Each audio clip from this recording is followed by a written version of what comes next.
gets older, he's probably gonna. No, he is. I'm here to tell you, I'm in the generation above, and it is. The guy that I You thought I you was gonna know, marry called me crying. I you said my generation. I'm only I'm not that much younger. Yeah, I'm 42. But I want to get to the 20s. I want to get down to the teens because what I am noticing, number one, the dudes in their 30s, they are not aging well at all.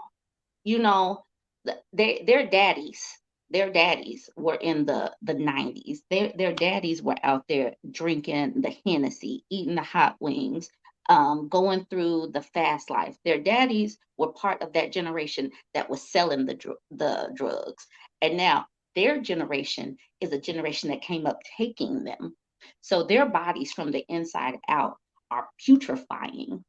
They're putrefying. And so they are about to start targeting these fresh out of high school, these young girls. So we're talking my demographics that I notice are in their mid 20s to Oh, thank you. 50s.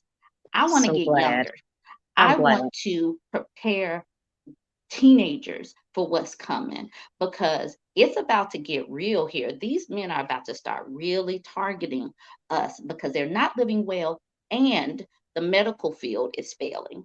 And so, what's going to happen to these dudes? Because our generation, my generation, your generation, we're opting out. We're saying we're good. We're good, homie. So they're going to go younger and younger and younger. So we need to Mm. make sure that these girls and these young ladies are prepared. Well, I was thinking about this, and it occurred to me that I have an example. See this nice banana that I have here, and Yes. I wonder if any of your followers like. I love banana pudding. I love it. Do you like it? Okay. You like banana pudding? I do, depending Okay. on who made it. Depending on who made it. So, when my mom used to make it, we'd go to the store and we get these fresh bananas, and then she'd come home and cut them up. She wouldn't let us do anything with these bananas. What I realized is that Black men, they age like bananas in the sun. And so when I was talking in the last video that we discussed is that men, all of us, we must make choices. We must make decisions when we have choices. And what Yes. happens is they allow themselves to expire. So they look like this in the beginning because genetically we were bred over here in America for it to be this nice, perfect banana. It's perfect, right? But Yes. then they stick around and stay out in the field or leave this banana out. Like if your mom was making the pudding and she left this banana out, just say she put it on the counter and left it on the counter for 10 days to go visit you. Right. Oh It would no. end up looking like this. And this is what a lot of men in our community, they think they still look like this, but they look like this. Right. They're smelly, they're old, they're gross. And I would peel this back to look at the layers. And so any of you young women that are in your 20s, when they get about 40, they're not going to be like this. They're going to be like this. And if I peel back the layers on this of the men that are in my age group, you little 18-year-olds that think he's going to be a sugar daddy, it's smelly, it's soft, it's sticky, and it's something that you don't want to be a part of. So what I would say, if there were any men, when you are like this and you have choices, nobody's going to buy this from the grocery store. But what we've had is we've had women that are like, oh, they're the same. Well, we've got to lower our standards. Would you rather have this banana or would you rather have this one? And so therefore they need to make choices when they're here. If you leave anything out too long, it will expire. And that is Right. what's happened with a lot of men in our community. They have expired. Right. They have expired in their body, but their brains they have stuck and stayed on the age of 21. And it's not catching up to the fact that they now have a postpartum belly. They now have boobs that their hearts is not that great. They're gonna go the way of their goddaddy that passed away. So they are not paying attention and they are stuck. they are stuck on their own rhetoric.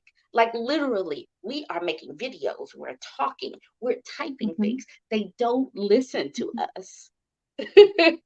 They have it all figured out. And we try, they ask a question and tell us what the answer is. That's what they do. Like they will Mhm. literally say, "Well, that's because you guys want a guy that is 6 feet tall, that makes six figures, that has six pairs of shoes." And it was like, no, we want somebody that's emotionally intelligent, that helps out in the household, and that can work as a partner. Well, Well, you know, that's why you're gonna have a cat. and that's what someone said to me one time, so I'm a petite woman, right? I am 5'2" at best. Ooh, at best. I'm I'm five five two. feet. Hold up, Oh, I'm 5 feet and a half there of an inch. there I'm you five go. feet. So what would I look like? And I have like especially when I was in college, I would have these basketball players, these big tall guys that wanted to talk to me. And I was never interested in them because they were so big and I felt like a kid. My hand is up here to hold their hand. They're big, their feet are big. I like small furniture. They're sitting all sprawled out on your furniture. So this whole idea that every woman wants a man that's 6'5", that's what they think. See, every man, and I have figured it out, every man like Tyler Perry, thinks that they have this image of what is an attractive man. And an attractive man to them is one that's feminine and that looks pretty. You notice all the men in the Tyler Perry movies, if he picks out a man and he's going to be the tough man, they all look so huge and feminine. So they're thinking, okay, so he's a man, he's 5'11". Okay, if I'm 5'11", then if I was going to date a dude, I'd want him to be 6'5". And they're looking at these pretty men like nobody wants a man that's that pretty and soft.